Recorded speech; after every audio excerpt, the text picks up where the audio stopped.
Welcome, everybody, to another episode of Necessary Roughness. I'm your host, John Boyd. With me today is Nick Winograd. We've got a wild card weekend to recap and some more things to preview. This is kind of a fun time of year. Some teams are already ready for the offseason. Some teams are still having a chance at a Super Bowl. So, Nick, how you feeling tonight, man?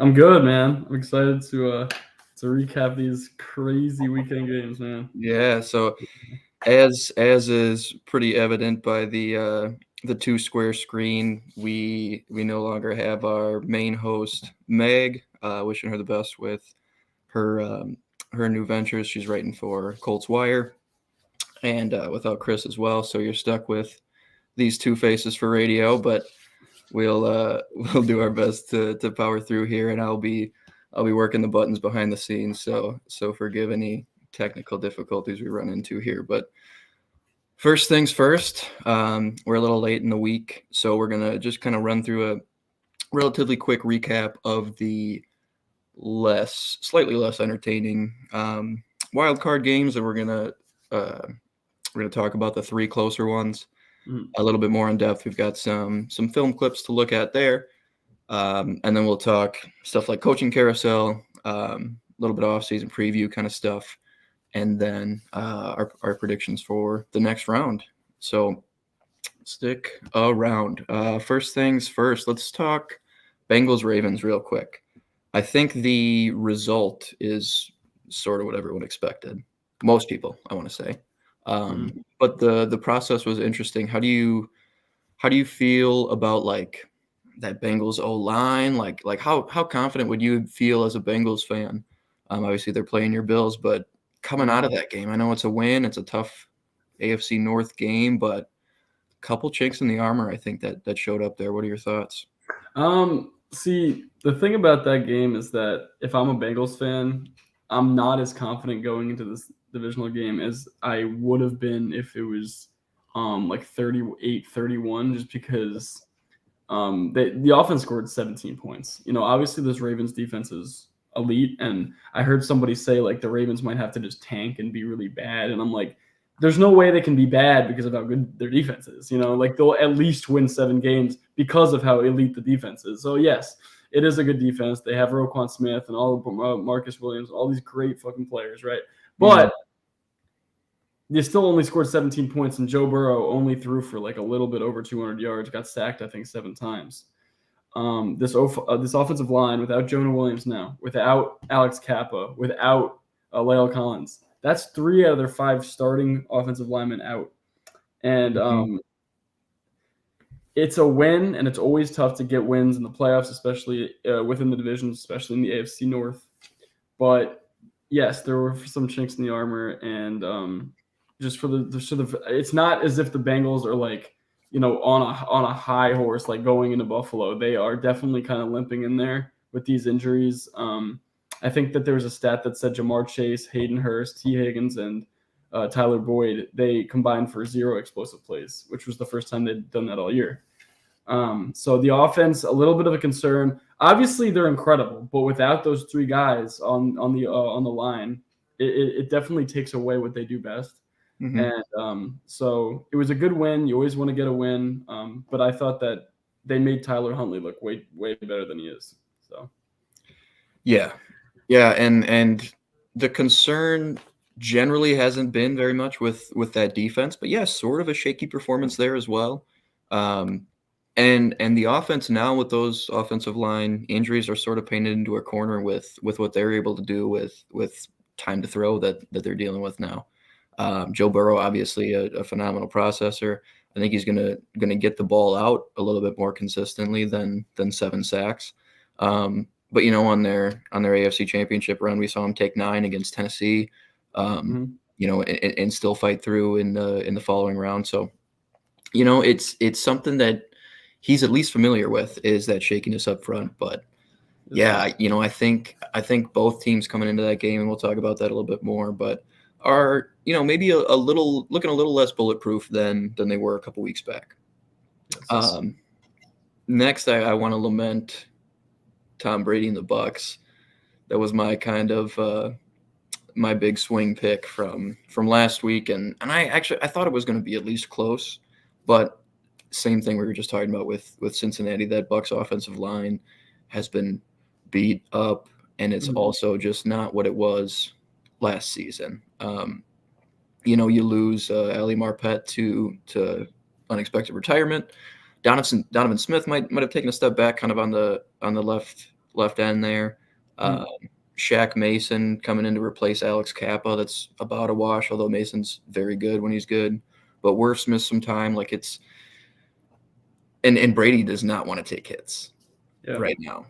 And so they were the same way, just really painted into a corner with what they were able to do on the offensive side of the ball. So, but credit to the Dallas Cowboys. That was we've seen those games from them, and we've seen the duds. That was a really good all around Dallas performance. Dak was sharp. It was. The O line was dominant, and the defense was dominant. The pass rush was great. So, kind of you saw all phases from Dallas. But any other big takeaways for you, whether it's Dallas moving forward or what kind of team looking ahead? I mean, every phase except kicking, right? So that was pretty bad. But I saw something also that said, like, if they'll so obviously the Cowboys thing is like, what can go wrong will go wrong. But if that's what will go wrong and everything else will go right, I think they'll take that. I think they really will, because that's the best I've seen Dak play since his rookie season, when he was just dominating the league. Honestly, that was the best game I've seen him play since then. So. Played awesome. The thing about the Bucs is that when they won the Super Bowl, their defense was definitely like a top 2 defense in the NFC. I think they were top 3 in the league, and that just isn't the case anymore. So if you have a beat up offensive line, wide receivers going in and out all season, no Gronk, Brady just not having a good connection and a good rapport with some of these guys. There's rookies all over the field. The defense isn't what it used to be. They weren't good all year. To even make it to the playoffs and have an 8-9 season, it's kind of impressive, just considering I think that with any other quarterback, they probably wouldn't have been 8-9. None of the elite guys, but like what I mean. Like if it wasn't Tom, if it wasn't one of these stars, they wouldn't have been 8-9. And yeah, so I would definitely not hang my hat if I'm Tom Brady. I don't know if he's going to come back. I don't know if he's going to Las Vegas.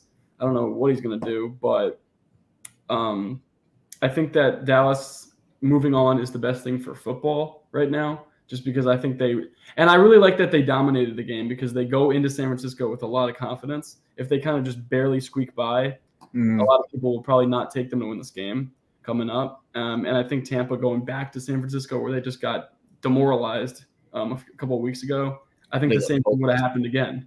Yeah. So I think it's definitely good for football that Dallas is moving on. They dominated the game. They played really well. Other than the kicker situation, which I don't know what they're going to do about that, I think they have a lot of good things going for them right now. Yeah, I agree. And yeah, the kicking thing is pretty terrifying, just because there's not going to be that much margin for error against San Fran as there was against Tampa. So another road game. But I think it's one that right now looks like one of the more intriguing matchups, just because both teams seem just so red hot. Both coming off relatively dominant wins. So that'll be a fun one to preview later on. Last one I wanted to touch on before we got into the 3 closer ones, for which we have a little bit of film, is that Niners game. So that one was interesting, 17-16 at halftime. Yeah. And then the final was a chasm compared to that point gap. So it was a really tale of 2 halves there. But I think what we saw at halftime was just superior adjustments from the San Francisco side. Not that Seattle was particularly prepared to beat this team. They'd already lost twice this season. And I think that was their big punch in the first half. I think that was kind of everything they figured out from those first 2 games. They said, all right, we're going to hit them hard in the first half, and they were just able to hang in there. So not super surprised with the result. Respectable season from Seattle, but again, kind of same question. Any like big takeaways, moral victory kind of thing for Seattle that you saw in this game and from this season, and what do you expect from San Fran going forward? Yeah, I mean, I just want to say incredible year for Geno Smith. I mean, it's incredible that he's been in the league for I think 9 years or 10 years, and he never really amounted what people expected him to amount to until now. And just to go into the playoffs and to the hottest team in football and be up at halftime, just goes to show, man. I mean, he's really grown over the years. Pete Carroll is one of the best coaches in football.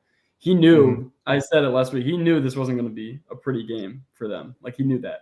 But, I mean, to go into there and have a lead at halftime, granted it was very short-lived, but it was impressive nonetheless. I mean, they had to get the lead at halftime. They had to go down the field quickly on that. There was a bad penalty, and they got the field goal. It's not like they were, like, giving the lead or anything like that. They went and got it, and obviously they couldn't hang in the second half. But, yeah, really good season from Seattle. Really impressed. I honestly didn't think they were even going to come close to the season they had before the year. So really impressed by that. The one thing I want to say about San Francisco is that a lot of people still don't believe in Brock Purdy. And, of course, like, he's a rookie. He was the last pick in the draft. Of course you don't believe in him. But he hasn't done anything over these last few games that he's been playing that, like, has given me a reason not to believe in him. He hasn't, like, he made one bad throw in the Raider game that was picked off. That was just a rookie mistake. He didn't see the safety. That was basically it. Other than that, he's making the right throws. He's making the right decisions. Obviously, they have so much around him. He's giving the ball to Debo. He's got Kittle. McCaffrey's playing out of his mind. I don't really have a reason not to believe in the kid, and I do think that they're going to come out of the NFC just because they have so much talent on both sides of the ball that he's not going to be the reason that they don't go through. He threw for 3 touchdowns, no picks, over 300 yards in his first playoff game. He's not like shy of the moment. He's making plays. He's finding the right guys. He's not making bad mistakes. So just because he's a rookie and he was the last pick in the draft that shouldn't be a reason to not believe in him moving forward. And I've been really impressed with him and just his demeanor as a rookie and being in the playoffs. We're really going to see it now against Dallas. Is big time market team, and everybody's going to be having their eyes on him. So we'll see how it goes. But I have a lot of confidence in him. Yeah, and it doesn't seem like he's going to make that big mistake. Whether it's there were some overthrows and some questionable balls he threw in the Seattle game, but I don't know that they were necessarily turnover worthy. He's not trying to rip it into tight windows. He's letting the offense come to him, and I have no reason to believe that Kyle Shanahan isn't going to continue to put him in position to succeed. If they're able to keep things spread out, again, just get the ball in those playmakers' hands. It's probably the easiest, at the quarterback position. This offense probably has the lowest threshold for quarterback talent to kind of operate at a high level. It's so quarterback friendly. A lot of it's over the middle, right in your sight line. He doesn't force the quarterback to do a ton. Again, it's get the ball out relatively quickly. It's play action. They have a dominant run game, and that's the stuff that works in January. So yeah, they're probably my pick to come out of the NFC. I said a few weeks ago I don't think I'll pick against them again this season. And we haven't even really mentioned the defense, so that just kind of goes to show there's such a complete team. Not that teams like the Eagles and Dallas aren't, but I don't know. I feel like the edge is sort of with San Francisco right now. Yeah, they kind of just differentiate themselves, when you see them play. It's just different. Yeah, exactly. The ones that were a little bit more interesting in a vacuum are, one is the Jags-Chargers game. We got the ticker on the bottom. This was chargering at its absolute finest, probably, right? Yep. It was 27-0 at one point. A lot of people came into this game thinking this was a pretty evenly matched contest, similar talents at quarterback, comparable weapons, neither defense are world beaters, but everyone thought this was going to be a really, really close game. And through the first half, it was not. So to think that at that time, to think the Jags were coming back seemed crazy because, all the Chargers have to do is hold on a little bit. 27 points are on the board. They just need, another touchdown and this game's curtains. But Yeah. what was interesting, especially down the stretch, was, and this is something we'll get to later on as well, but Joe Lombardi kind of lost his job in the second half of this game. I think his seat was already hot. In my opinion, it should have been anyway. Yeah. But I think this was the nail in the coffin for him, and we'll take a peek at an example as to why. But this is the Jags go down. It's 31-20. Jags go down or 30-20, excuse me. 30-20. Yeah. Jags go down and score a touchdown, 30-26, and Doug Peterson says, "You know what? Leave them out there. Yeah. We're going for 2. Why not? Field goal wins it. This also is at the 1 yard line, not the 2. Yeah. Yeah, this is house money Mhm. because nobody expected the Jags to be here in the first place. They were sort of just gifted the AFC South thanks to a Titans collapse at the end of the season and sort of snuck into the playoffs. Really young roster, really young quarterback. So yeah, it's house money, and I love the attitude to just go for it there. And here's what they did: they just take their big 6'6" quarterback and just let him stab it across the goal line. It's a good play. And it's a good play, and it sets up something a little bit later on. But the following drive, still 5 minutes on the clock. You're up by 2. You go down, you put the ball in the end zone. This game's, essentially over. Essentially over. Yep. And here's first down. We go play action. We leave 7 to protect. Jags send 5 and they get home. And here's what happens. Zion Johnson gets absolutely demolished here at right guard. Yep. And also, yep. And so it's just complete misdiagnose up front. Corey Linsley doesn't slide over to help him there. The double team kind of gets tossed right out of the way. Herbert's panicking. And the concept here too, it's this sort of a flood concept, but Mike Williams almost looks like he's running a post into this middle field closed look on the defense, which doesn't make a ton of sense to me. So not only is it this long developing play action on 1st and 10 on a gotta have it drive with a very questionable offensive line, an under center, and it's also a really questionable route concept. If you're gonna dial up a shot, get a 1-on-1 for Mike Williams. Don't run him into the safety. It was just a goofy play call, and I don't know if that was a misdiagnosis at the line or what that was, but obviously the Chargers brass kind of feel that Joe Lombardi contributed to that, at least in some capacity. Yeah. So that leaves him behind the sticks. I think it was 2nd and 17. They run a screen, nothing. It was essentially the drive was over when that happened. The drive was pretty much over right there, and then 3rd and 13.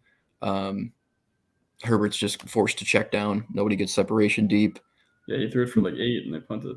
Doesn't quite have time, exactly. So Jags get it right back, and Doug Peterson sort of just continues to win the chess match here. This is a cover one hole look. Some teams will call it cover one rat, but you see the linebacker sinking, and then you've got man across with the deep safety. So as soon as Trevor sees that man, he sees the corner on the bottom of the screen here follow the outside receiver on his in-breaker. Boom, he sees he's throwing it to Christian Kirk right there. This is 4th and 3. Gives his best receiver a chance. Chains keep moving, drives alive. And this goes on to set up this play, which was hilarious. And this is why the sneak was interesting too, because that's what you've got to expect right here. First you see another 4th down game on the line. Go ahead. I didn't even know what that was. I was so scared for them because I was like, what are they doing? Down. This is the game, and you go with this? And you go with the T formation. And it looks like you've got pushers. It looks like a sneak, and you've got 3 pushers behind there, right? Yeah, and you knew ETN could get to the outside because you've got the speed. You've got the speed. You've got Asante Samuel isolated because he's the one setting your edge right here down at the bottom of the screen, like he's going to be covering. But Zay just chips down. Really gutsy play call.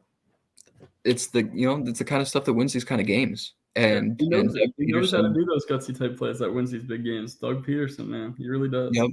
Brandon Staley's job is safe, His but job is safe. He said he was never in doubt. yep, they let about everyone else go. But a lot of this has to do with his defense and him getting out schemed late in the game. So, it's something that gives me a lot of confidence in the Jags, just because they are such a well coached team. They obviously have a lot of fight in them and a lot of resiliency. But it's also like just another kick in the nuts for Chargers fans and Chargers players and Justin Herbert. Not that he played the best game of his life either, but it's just a tough. I do think it makes the next matchup more interesting just because we've already seen Chargers Chiefs twice and we've seen Herbert Mahomes so many times, but really, really disappointing for the Chargers and obviously insanely exciting if you're Jacksonville. Well, I think Charger fans kind of thought that the days of that were kind of past them, just because they had drafted a franchise quarterback who's a stud and he's just got everything going for him. And, he's actually winning games and it's not his fault that they lose games. Sometimes it's the injuries, sometimes it's whatever. Yeah. So yeah, I think they kind of thought up 27-0. I don't know. I'm not a Charger fan. They're so incredible that they've gone through all of the things that they've gone through, but like they're probably so sick from all the things that they've had to witness over the years. They probably didn't think the game was over, but I just feel like in the back of their minds, they were probably like, no, like we have this because like those days, Phillip Rivers days, like charging, that's gonna be over. Like we had 11 wins, like, but it's just really tough to watch. It was exciting to watch.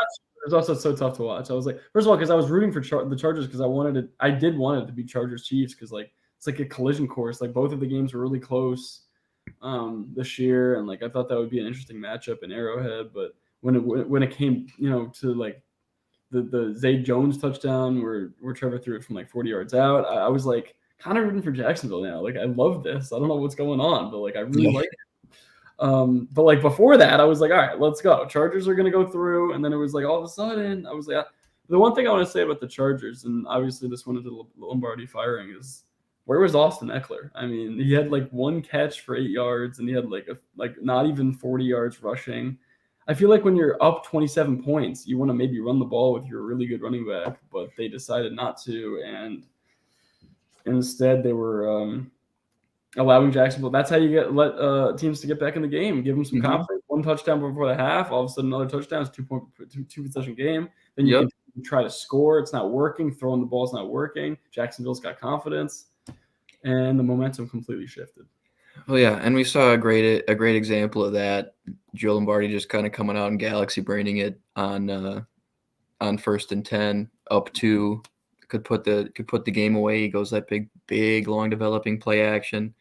Herbert gets to the top of his drop and Folu Fatukasi is just breathing down his neck. So yeah, probably a due firing, but that may not have been the most disappointing loss of the weekend. So we'll preface this a little bit before I pull up I pulled one clip from this game. It's all I could bring myself to do. Yeah. But my fraud Vikings, I'm just gonna lean into it this offseason where that's all we're gonna hear is the 13 wins were fraudulent. Kirk Cousins not gonna win the big game, yada yada. Mm-hmm. But the reality was the defense was abhorrent. It was one of the worst units in football, and it was Daniel Jones's best game of the year. His second best game of the year was against the Vikings in Week 16. This Vikings defense allowed over 400 yards in 10 games this season. The next most was 8 by a non-playoff team, believe it or not. And Ed Donatel was fired today. So Super Bowl next year. That's all we needed to hear. It's not going to be a cure-all, and I don't feel like it's a scapegoat. I feel like the defensive play calling was actually an issue, all jokes aside, but kind of the first year of a new era, first year head coach versus first year head coach. Yeah. Not like both of them are just happy to be there. These are serious football teams, but there has to be, when you zoom out a little bit, you have to take away from this season, hey, this was a really, really good first step for this new regime for Minnesota. And, go Giants. The new regime over there is doing great things with Dable and Martindale and the rest of that coaching staff and some of those young pieces they have that are staying healthy this year. So, really, really good vibe in East Rutherford right now, and they're back on the road. Last time the Giants won a playoff game, they won the Super Bowl. Yep, absolutely. That's all I'm saying. Absolutely. Last time they won a Super Bowl, they were 9-7. on the road every game. They were 9-7. So I don't know. It was an entertaining game. You knew it would be close, but I thought it'd be more high scoring. Actually, I thought it would be more. Well, that was the most points the Giants had scored all season, but I thought the same thing. I thought the Vikes would hang more on them, but those Giants drives were just so long and methodical, 8, 9, 10-minute drives. There was a 20-play, 82-yard drive in that game. And that proves the improvement and the stellar play of Daniel Jones as this season's gone on. You've seen so much more confidence aloof from him, and Dable and him have such a good connection now. They're really using Saquon to the best of his abilities, the best of his strengths. And I just want to say, Joe Shane, the GM, who they brought from Buffalo, to bring Isaiah Hodgins from Buffalo, who's on the practice squad, who the Bills were not using, to bring him to that regime they got going, who they didn't have like a receiver that was different than the others. It was kind of like they kind of like bunched together. Hodgins kind of seems like that type of guy. He was drafted not too low. We had a lot of high hopes for him, but obviously when you got guys like Diggs and Davis and Shakir and Beasley and Brown, it's not going to work out. But it is working out in New York for the Giants, and he has just become a sensation. And I think Jones is second favorite target behind Saquon.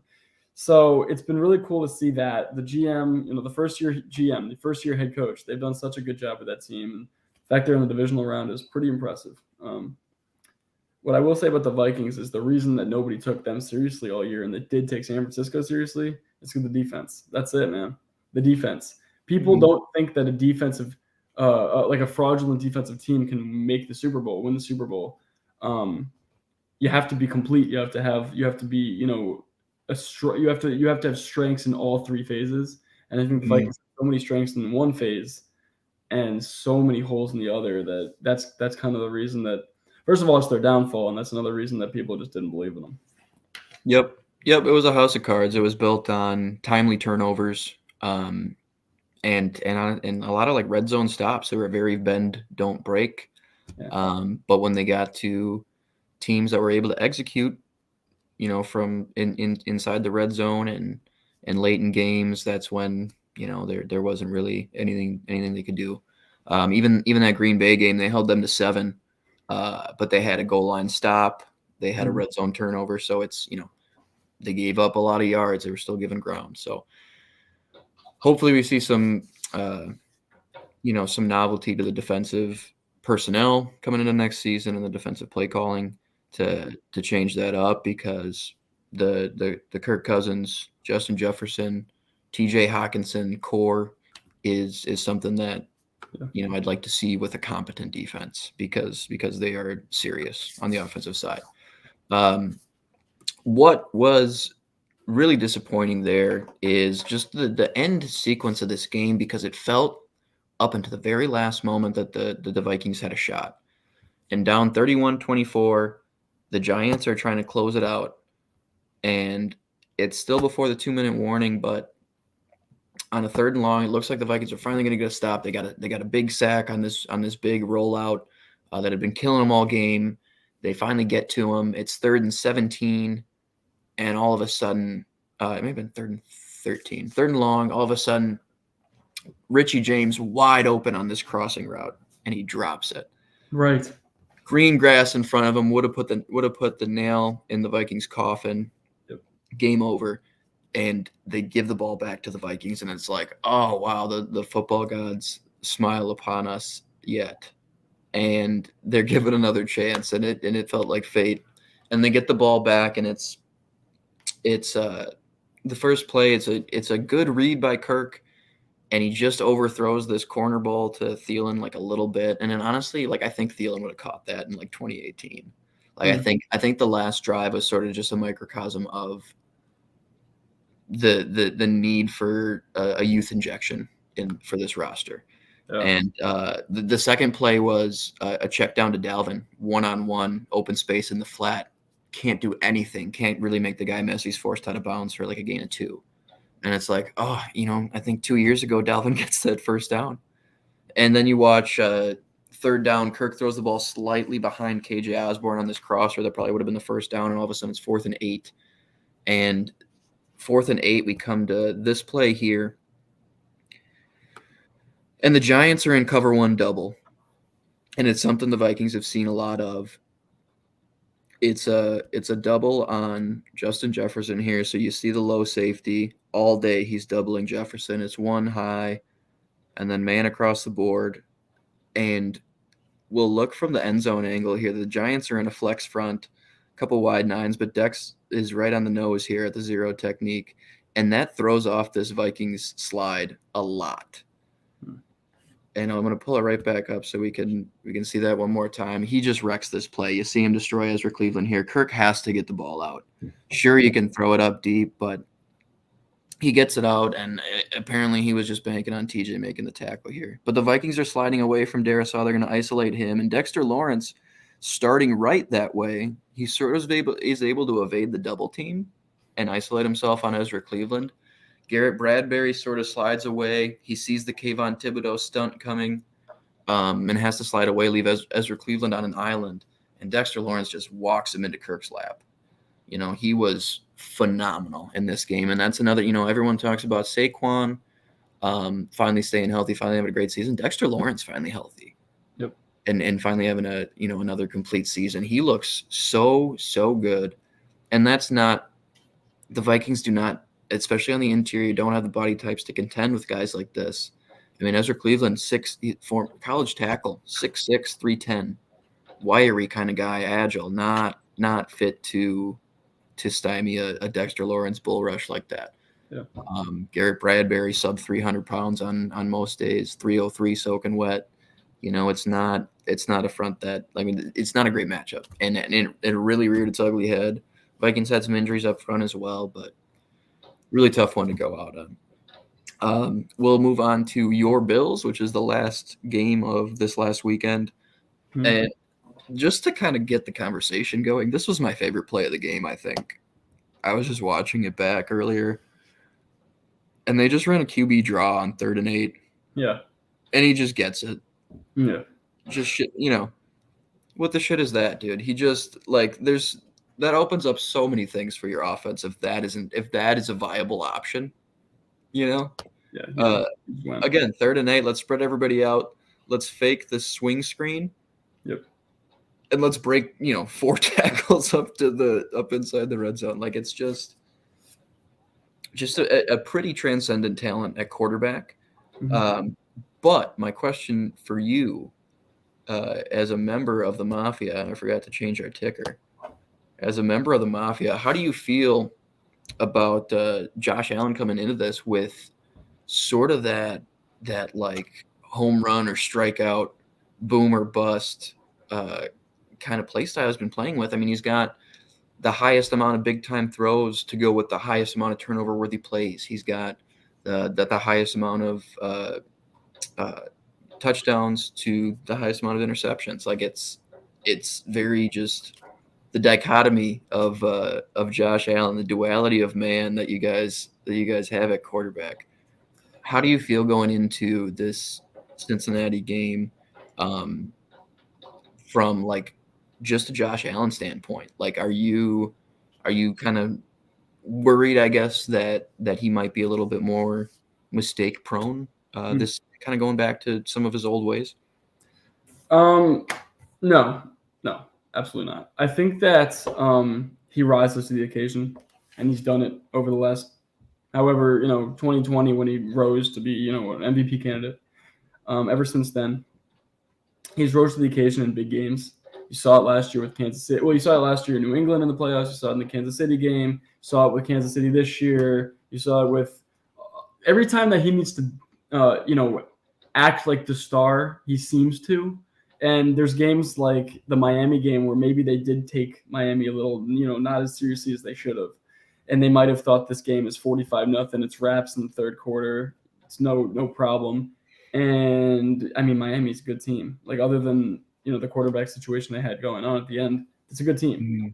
And they proved that. The defense of the Bills, they didn't give up 31 points. Josh Allen gave up 14 points.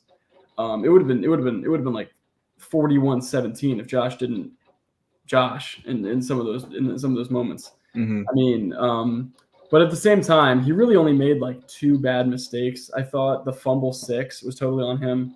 I thought so. Basically, it was Singletary didn't block because he was going out on a wheel, and Josh was supposed to lob it over the top to him to get like 8 to 10 yards. Instead, he didn't. So in that case, okay, fine, take the sack. Like it'll be 2nd and 18. That's fine. We've gotten out of 2nd and 18s, but instead he wants to do something with the ball and it pops free and it's a fumble 6. Mm-hmm. It's not what you do. He's always trying to be the superhero. He's always trying to be the play hero ball. In that moment, don't do that, but he did, and it was the other way. But I think going into this game, I think that he understands the extremities of this game. He understands that it's at home, and the thing about him is that he really cares about the Chiefs, rematch, and he really wants it. He really wants to go into Atlanta, and he really wants to, avenge that loss from last year. I think that's the only thing that he cares about other than winning the Super Bowl is beating, Big Red, Pat Mahomes, all those guys in the postseason. It's the only thing that he hasn't done yet, other than also beating Burrow. But he really cares about that. So I think that he's going to do everything. As you saw on that 3rd and 8 play, it's 3rd and 8. We need a first down. He just goes and gets it. We're down by 4. Why are we down by 4? I'm just going to get this first down, man. Well, yeah, why are we down by 4? All right, I made a mistake. I'm getting the first down, and then we're going to go score, and, Cole Beasley's going to get his first postseason touchdown of his career. Mm-hmm. And, I think that he's when he needs to go get it, he's just going to go get it. And I think that just, as you said, when it comes to him, he's going to, those mistakes will come in the moments where he feels that he's bigger than the game. He's like, I can do this. I can make some juke instead of fumbling it. I can like juke this like three guys coming at me and make a play. And it's just not. It's in football. It doesn't happen. And I think that when he understands that it's a really good team like the Cincinnati Bengals or the Kansas City Chiefs or whoever they're playing that's really good, he seems to tend to go away from those bad mistakes and kind of play smart football. So as you saw in the Kansas City game last year, it was like 4th and 13. He just scores. It was he needs a touchdown at the end. He just scores. It was like it's a completely different player than you see in some of these other games. So when it comes to him, I'm not worried. I think that he'll rise to the occasion. When it comes to the Bengals coming into Buffalo for the first time in the Joe Burrow era, I'm a little actually scared for them just because of how many injuries they have on the O-line up front. And I'm not so sure that they'll have the best game just because of that. As you said, when Joe Burrow got sacked 9 times and they still won, they were playing Ryan Tannehill and those fraudulent number 1 seed Titans last year that nobody took seriously. Mm-hmm. I wasn't really impressed by that team at all. So I think this is going to be a tough one for Cincinnati, and I think the Bills are getting a little disrespected here during the week for sure. And a lot of people are taking Burrow over Josh. And I guess we'll just have to see. Yeah. With Josh, I feel like he has like a little bit of Favre to him, like with the volatility and like the crazy arm strength. Like some of the things he's able to do, just others aren't. So sometimes he like pushes those limits, right? Like he's like, oh, I can fire it across, like the stuff Favre can do, man, where he gets himself into trouble. Exactly. And you're right. It doesn't seem like that KC game last year, top 5 quarterback performance I've ever seen. Yeah. So he can really crank it on. And yeah, what I want to see is Josh Allen and Joe Burrow just both in their respective bags and a really good offensive performance from each side. I think the defenses on either side. I think you can poke a few holes. Obviously, no Vaughn, but it's Kyrie Elam stepped up a little bit, but there are still some holes in the secondary at times. Especially With with Micah Hyde yeah, still yeah, out. and with Cincy too, like it's like you can if the Bills can establish the run against Cincy, I think that would be use their speed a little bit against that defense. Yeah. But I think there are some holes you can poke in both of those defenses, so I could see that being a really fun shootout with some really really entertaining young quarterbacks. So hoping for a good game there as well. But the Bills are on to the next round as well. So just to kind of cap off this segment, we're going to talk about those teams already eliminated from the playoffs. So just those, just those six. So out of the Vikings, Bucks, Seahawks, Dolphins, Ravens, and Chargers, who do you feel is the least likely to make the playoffs again next season, or who do you feel is the most likely to miss the playoffs next season? The miss. I would definitely have to go with. Oh man, that's actually not a good answer. I would have to go with Seattle. I was gonna say Tampa, but like how bad their division is, and just like you never know if Tom is back. If he is, then my answer would be bad. So, and they could always win the division. How bad that division is. Seattle. I think that the Rams are definitely going to make a stride forward. They're not going to be, especially because McVay's back. They're not going to be just like bad after winning the Super Bowl for years. So I think that they'll make another stride forward, be back in that playoff, contention, probably be a 9 to 10 win team. So if that's the case, and you still got San Francisco, I don't really see a way Seattle makes it. So yeah, that's an interesting one. And that probably is the most likely one, unless Tom leaves and the Bucks are just completely in shambles. But right. You're right. I could see them winning a pretty bad division next year. I'm actually gonna go with the Ravens. Weirdly, because they're kind of a mainstay over there. I just feel like the AFC is so loaded, and if we come to a situation where Lamar's holding out, like if they try to tag Lamar, I could see that not working out super well for them. So maybe a little bit of turmoil there, but I think either way, I think there are so many teams just kind of chomping at the bit. Like I think Cleveland will be better next year. Pittsburgh will be better next year. That's 4 of the games Ravens will play. A lot of that roster is aging out a little bit. They tend to have some injury issues. Not that I'm going to wish any of that on them or predict it really, but something they've dealt with for the past couple of seasons as well. I think the Bengals should have a pretty strong hold on the division, but if not, they're at least going to be contending for it. So that division, I think, is going to be better next year. They sort of squeaked in this year. And then you think about teams like the Dolphins coming back. They'll have Tua. The Jets maybe figuring something out at quarterback. The rest of that roster's ready. Yeah.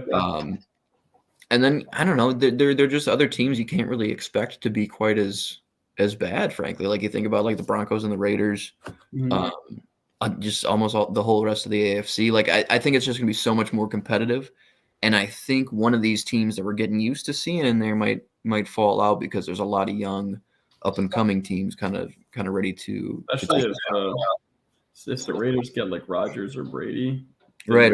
Definitely. Oh man, they would have to be a 10 to 12 win team, and then that kind of takes one of those that you expect to get out. And if Baltimore doesn't have Lamar, or they don't, have the same, continuity they've had, then yeah, they could certainly be like a 7 to win team. 7, 8. Yeah, you slap like Jimmy G on the Jets. I think that's a playoff team. Like I don't know. I was just thinking about more than because of the Ravens, kind of just because of what's around them. I could see them just not really improving from where they are right now, and just the teams around them getting better. But that is my pick there. Next, we're going to talk coaches, which is always fun this time of year. And the carousel is rife with talent, but it's also there are also a lot of interesting vacancies. So I wanted to see your thoughts kind of on what you think the best opening is as far as head coach vacancies, the best situation if you're a head coach taking interviews right now. If you don't know off the top of your head, it's Texans, Cardinals, Broncos, Colts, Panthers. Yeah, I think it's undoubtedly Denver, and I think that Sean Payton's undoubtedly going there. Russ has been,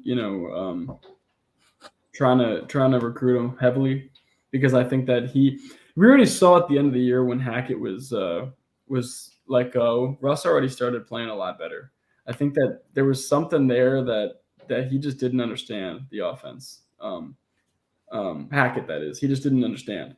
And Russ was like, "Okay, bro, like I guess we'll go with this," but it just wasn't working. They have so much offensive talent. They have a really good defense. That was like all year. They played really good defense and they scored 11 points. And it was like, why are they doing this? Like we've seen Russ like play so well. He's a Hall of Fame quarterback, won a Super Bowl. Why is he doing this? And I think that with the right coaching, he becomes that player again. It's hard to believe that a player could go so many seasons and just play out of his mind. He's a Hall of Famer. And then he goes to a place where they still have good receivers, good running game, good defense, and he plays so poorly, and he does it again, especially if they have the right coaching staff. So I think that vacancy is definitely the most interesting, and I think it's the most desirable for a head coach to go, especially because they have a star quarterback. Yeah, I'd probably say Denver as well. Houston doesn't look particularly attractive, just especially the way the last couple of coaches have turned out, just the 1 year turn and burn that front office has exhibited. So probably not super attractive there. Cardinals, you're coming into, you've got to have some assurance from that ownership that, hey, you've got a 3-year window because, you're having an injury, a Kyler injury year mixed in there. Mm-hmm. So that one comes with some caveats, I feel like. Colts, we've got a comment right here from our colleague Josh. This is somewhere probably in the middle of this pack because he's right. There are some really, really good veterans on that team that maybe some people would feel like, hey, we're only a couple pieces away. If you give me this job ahead of an offseason, maybe we can put something together. You think about the Colts this time last year, everybody's saying, hey, Matt Ryan might be they might make an AFC championship run. Yeah, everyone was really, really in on the rest of this roster just this time last year. And they've got some decent young talent. Some big contracts have gone out to some vets. Probably the best defensive tackle duo in the game. Some pretty good players in the secondary. Shaquille Leonard's a great linebacker. It's not a bad situation. And the Panthers too. They played really hard for interim coach Steve Wilkes at the end of this season. They were running the ball really well. They were flying around on defense. They've got some great young defensive pieces. So I think depending on the kind of coaching mind that comes into this coaching search, could look at that Panthers roster and see the defensive building blocks and and have their mouth watering a little bit there. But I think, as a whole situation, it's probably Denver because you've got a strong defense. The culture's questionable. It's something you'll have to reset as you come in there. Yeah, it needs a culture change. It just needs a culture change. And exactly, and everyone needs to get on the same page. Yep. So if you're a guy who feels like he can do that, that probably is the best football situation. But something that might be a little bit more ready-made and maybe like a hungrier unit with less contention, less issues with whoever's at quarterback. Maybe that's something. Could be like Carolina. If Brady leaves, it could be Carolina because they were so close. Right. Yeah, and I mean, Carolina wasn't even eliminated until week 17. And that's a division like we were talking about with Tampa. It's hard to roll them out. That's a division like that a first-year head coach could feel like he could come in and win with a decent roster. So, next, a little bit more specifically, and this might be even a little bit more interesting part of the offseason or kind of part of what the coaching changes is the offensive coordinator position. Yeah. And there are actually 10 offensive coordinator vacancies. A lot have been fired. A lot of it'll be musical chairs, but there will also be some promotions. Vikings wide receivers coach Keenan McCardell is up for an offensive coordinator position. Bill O'Brien, who's actually the OC at Alabama right now, has been talking to New England. So some people coming from all over the place. But of what you've kind of seen rumor wise, and who's available, and then obviously looking at the several offensive coordinator vacancies, what would be your favorite kind of offensive coordinator and team situation pairing as you look at those two things? Yeah, that's a good question.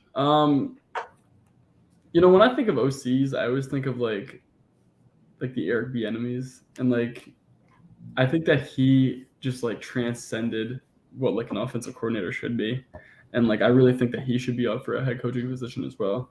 Mm-hmm. But I think that in a weird way, that New England one, it looks interesting to me, just because you have such a good defense on that team and the GOAT head coach. I think that it's kind of desirable because you want to get this team back on the right track. You don't have you have a good running game. You don't have bad options on the outside with guys like Devontae Parker, and you still have and then I'll say who's the guy? Jacoby Myers, the guy that like screwed up the Raider game. Yeah. And then you got guys like Jonnu Smith and Hunter Henry. It's not a bad offense when you look at the talent. It's just that Matt Patricia is just he wasn't an offensive guy, and it was weird to see that he would be the OC because he was the DC for so many years. So I think that after Josh McDaniels left, Belichick just looked at what familiarity, like what he knows. So he's like, "Hey, Matt Patricia, listen, I need you to be my OC." It's weird, but like, it just didn't work. It just didn't work. But in a weird way, I think that maybe the Vikings wide receivers coach, he could come in because he did such a great job with Jefferson. So over the years with Thielen and KJ Osborne. I mean, oh my gosh, what a stud all of a sudden, right? That's where his biggest impact was, I think, Osborne. Yeah. Yeah. So that could be a decent pairing right there. And I think that the Patriots, I really think they have more talent offensively than people give them credit for. I just think that they were completely coached the wrong way this year. Yeah. And you think about like the Belichick familiarity, Bill O'Brien coming from Bama with the Saban connection. Yeah. That could be one of those two where it's just like wink, wink, nudge, nudge. We'll interview other guys, but I think we're going O'Brien. Yeah. That's what it seems like to me. But who knows how they'll navigate that. But that seems like a pretty natural choice for them. But yeah, maybe it's Keenan McCardell, who I did see that they had in for an interview. But mine actually is last week on the show. It might have been the week prior actually that we talked about the Scott Turner firing from Washington. Mm-hmm. Son of Norv Turner. He was the OC in Washington for 3 years, quarterbacks coach prior to that. And I think he was sort of unjustly scapegoated with that Washington offense. He was never really given a consistent, competent situation to work with. And I think, with what he had, I think he did a pretty decent job.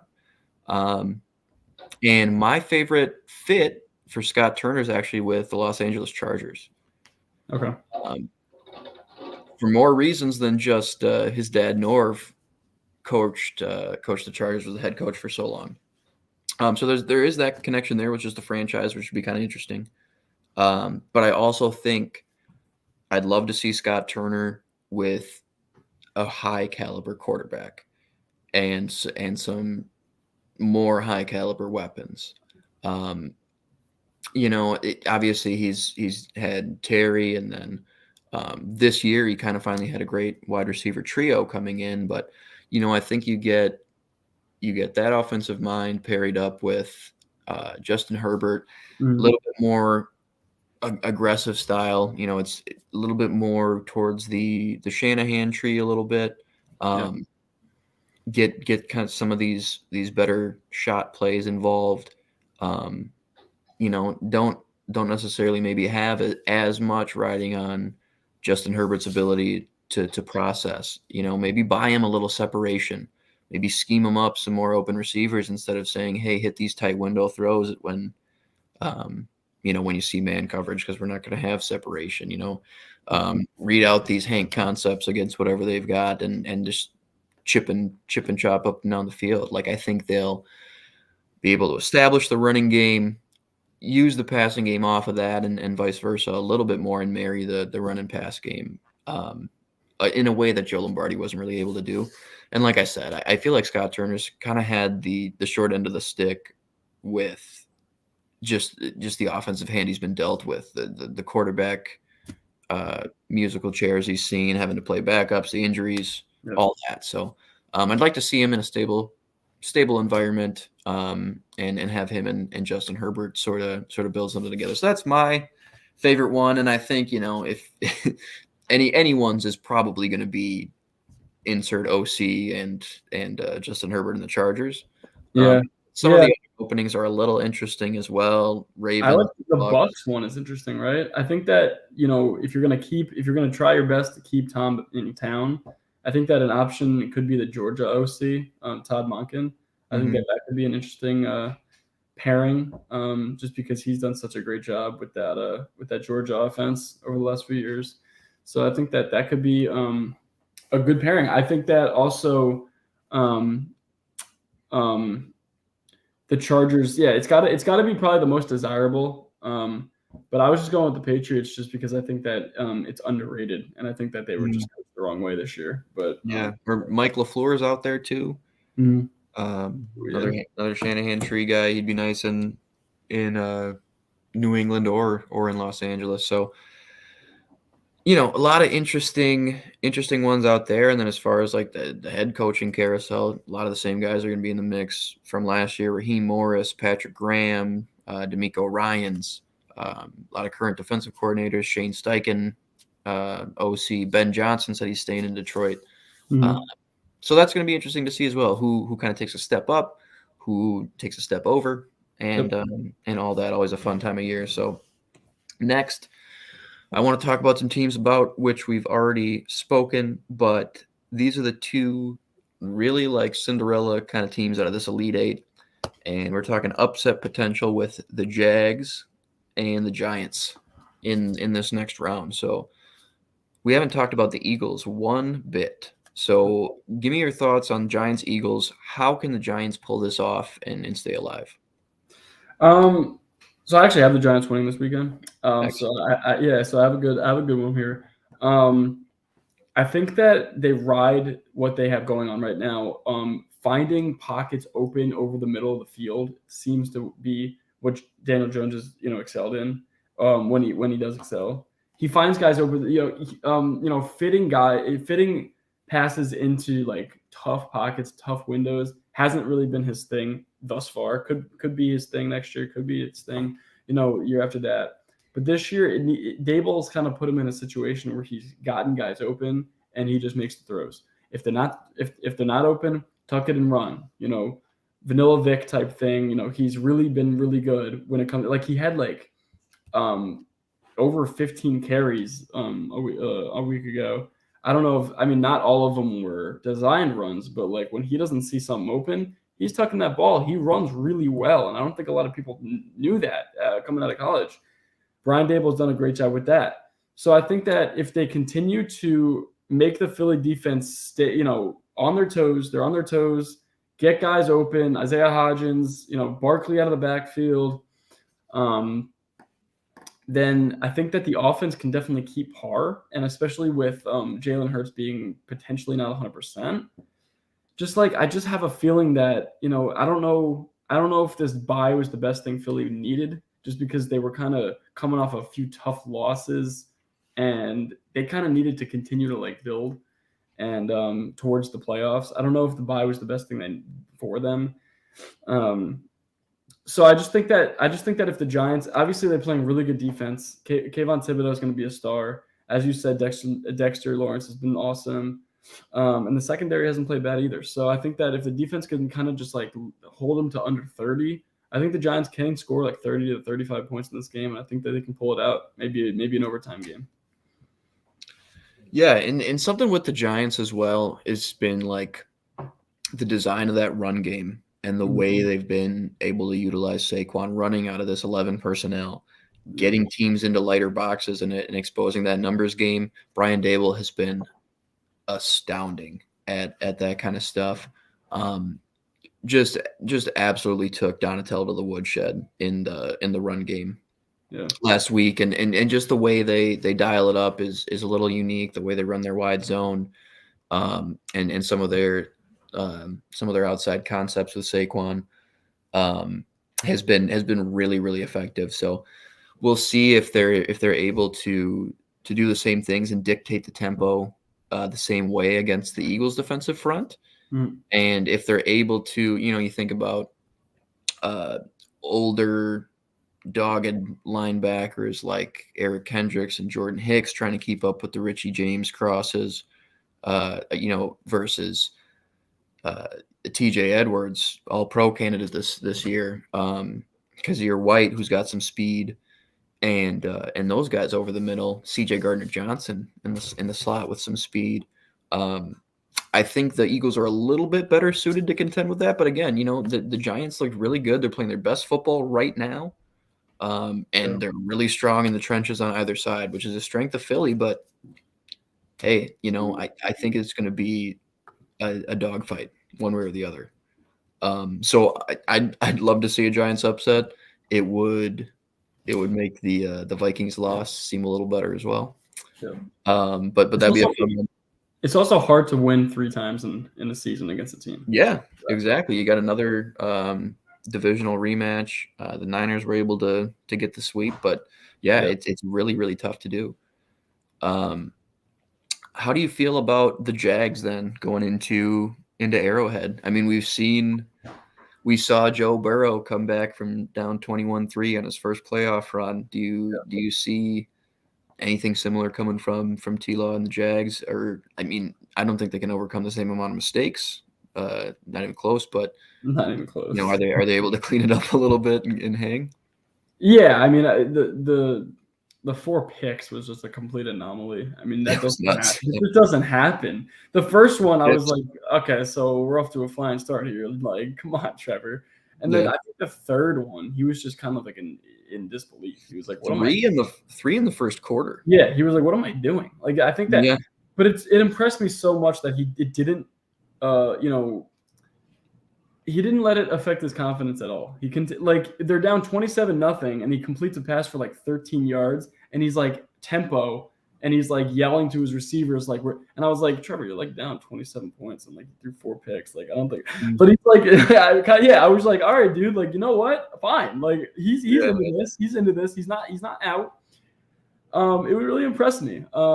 Sometimes you see some of these quarterbacks and they're just like, whatever. Like, I didn't play well today, but he didn't care. He was like, you know what? If I'm going to throw 4 picks, I'm going to throw 4 touchdowns and I'm going to win this game. And it was awesome. Mm-hmm. He did not mail it in. Nobody did. Yeah, no, not at all. And these are the opposite. And it was just really cool to see.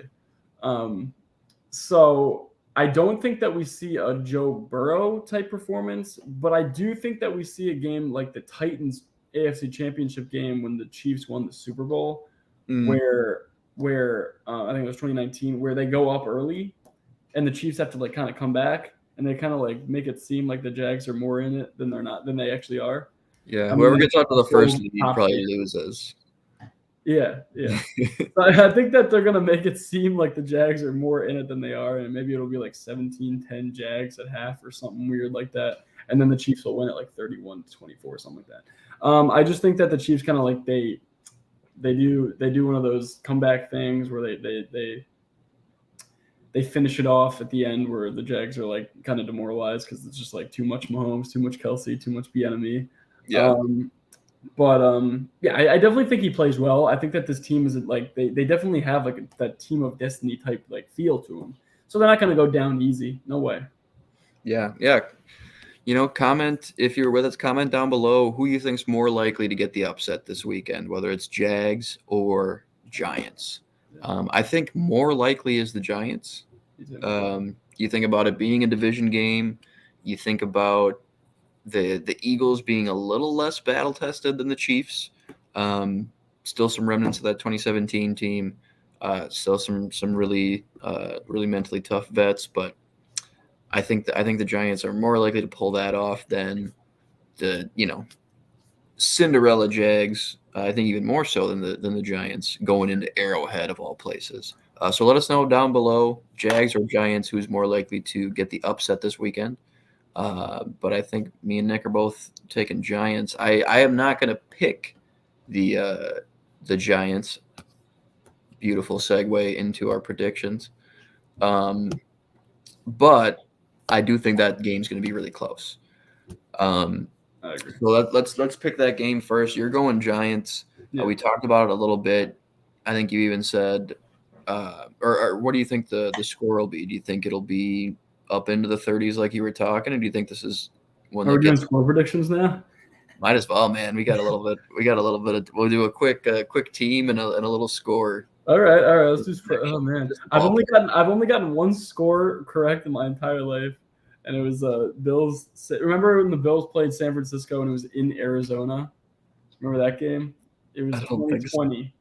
It was Oh, okay. 20, and When they had like that problem in San Fran, so they had to play it in Arizona. yeah, And it was 34-24, and I predicted the score correctly. It's pretty cool. I have it written down, so I know. But other than that, I've never gotten one right. But I think the Giants win this game 31-27. Nice. That's just what I got. Okay, I'm gonna go Eagles 24-19. Okay. Let's go to the other NFC game. Other side, we've got San Fran hosting the Cowboys. Yeah. Definitely, I have San Francisco in this game. But Dallas is going to make it tough on them. They really are. By me picking the Giants, this means that San Francisco will be hosting the championship game in a little 2011 rematch, I think, which was a cool game. But I have San Francisco winning that. I guess I'll go. Let's go 34-28. That's a pretty good score. 2011 was that big muffed punt. Yeah. Yeah. Yesterday, because some of my friends are Giants fans, and they said, "Yo, get that game on." I said, "Okay." I didn't remember that it was a muffed punt. Basically, gave him the game. Yeah, that was nuts. Gave him the game.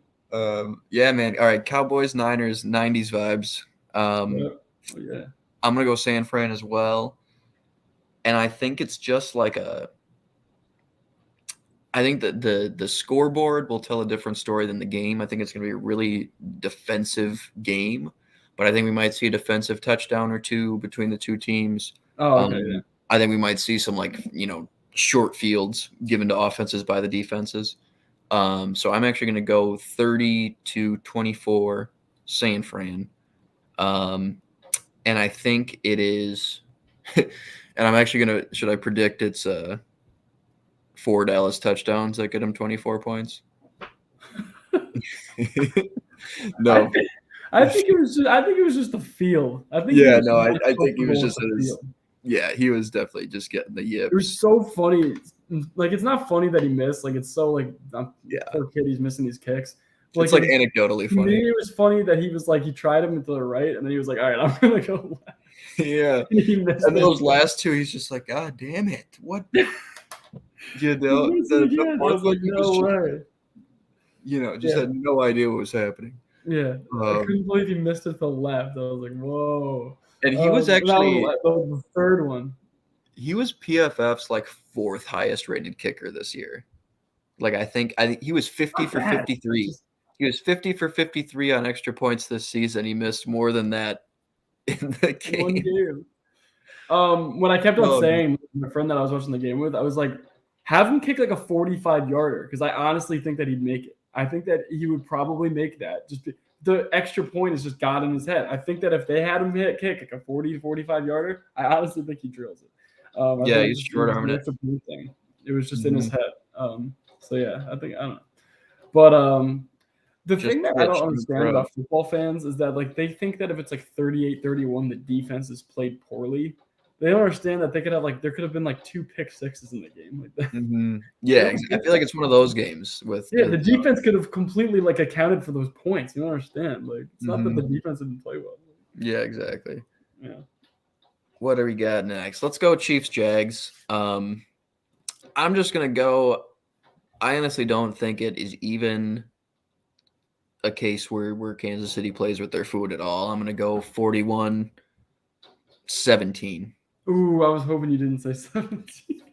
I said you. hoping you didn't say 17. Oh gosh, 41-17. I think that they're gonna score a little more than that. So I'm gonna stick with your 41. I'm gonna give the Jags 31. Okay. Yeah, no, I could see that too. I think it is just sort of a.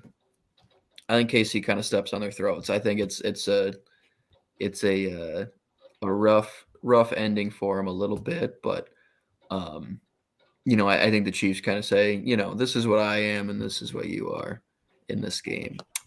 You know what? But if it's a one-score game, then that shows a lot.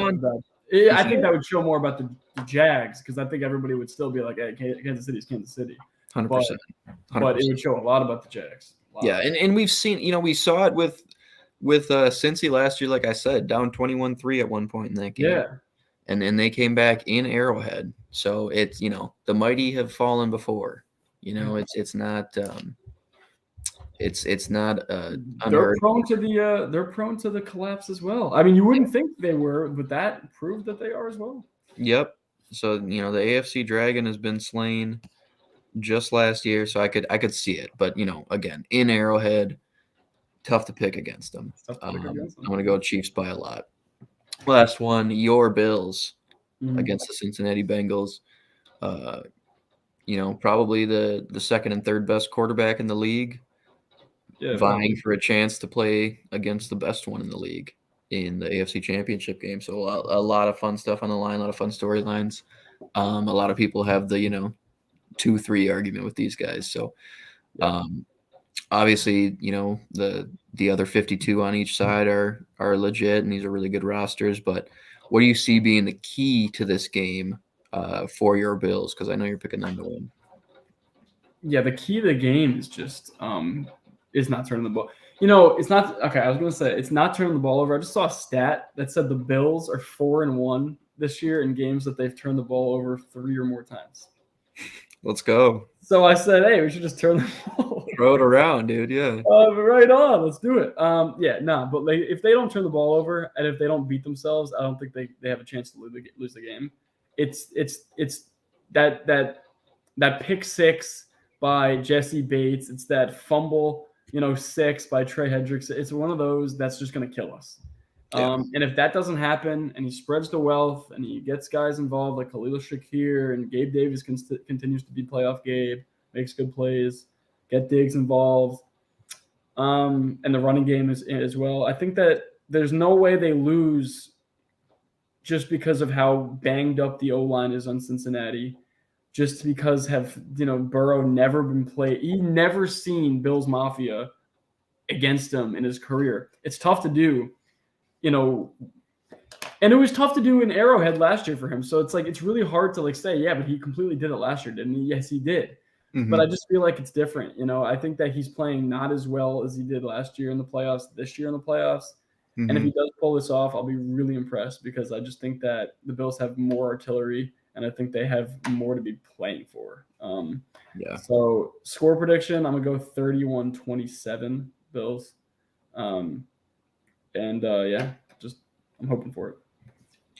Yeah, I think it comes down to, and I'm going to go Bills as well. I'm going to go 38-34. And I think, so we got the same spread. I think. Which means the Bengals cover. Yeah, Bengals will cover. I think that the difference is going to be with that Bills pass rush against the Cincy O-line. Yeah. This is what sealed the game last weekend. Kyer Elam just makes a great collapse. Yep, you see Daquan Jones getting some penetration here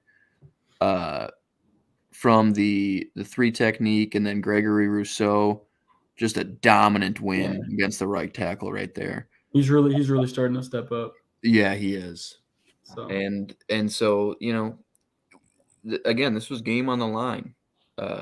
It was a 4th and 1 that turned into a 4th and 6 with a penalty, but and Skylar Thompson, to his credit, actually put the ball in a pretty good spot on he that play. did. Tyree Elam did a really good play.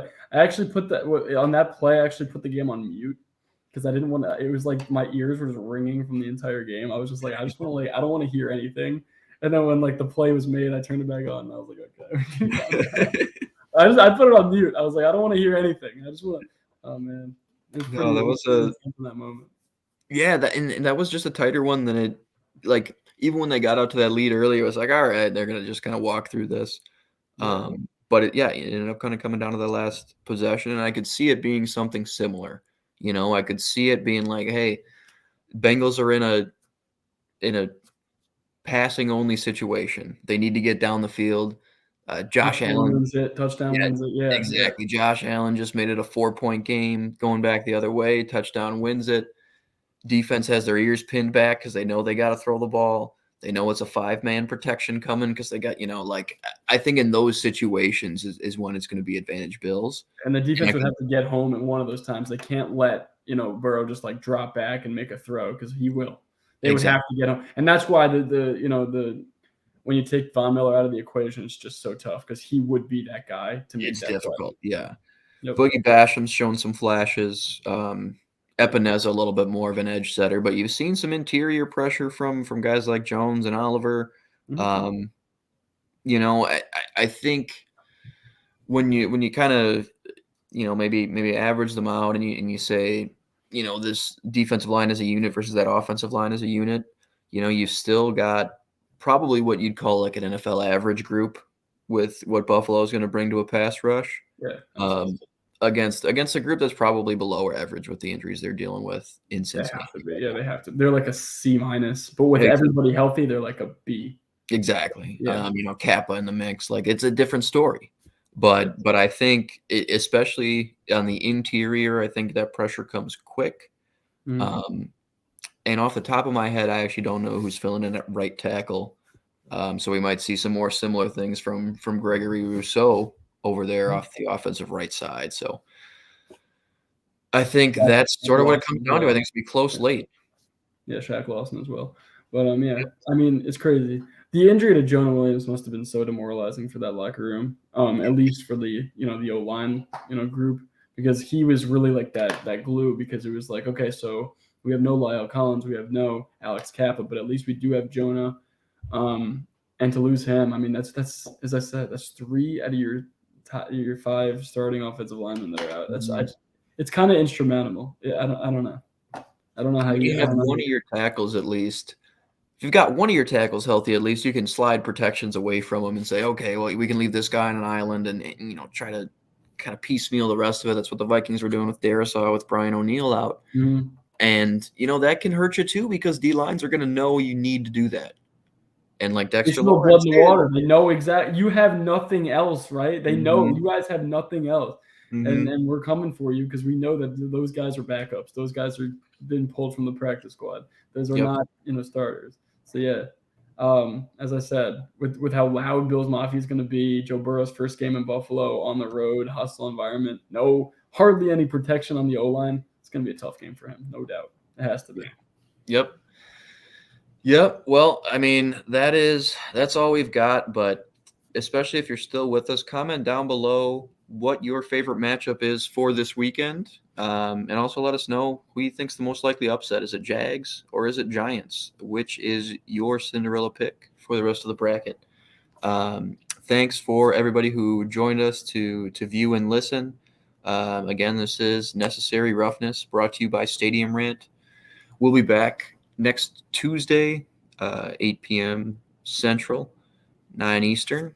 And at that time, we'll only have 4 games left to preview, so we can get even a little bit more in-depth on those. We'll only have 4 games to review. So we'll pull some more clips and have some more things to talk about then. But in the meantime, we'll have those links out to promote the show as soon as that's scheduled. And I will do my best rendition now of Meg's outro that that she put together for us. So again, on this show, there are no flags for roughness, but the comments are necessary. Thanks again, guys. Have a good rest of your night. Have a good one, guys.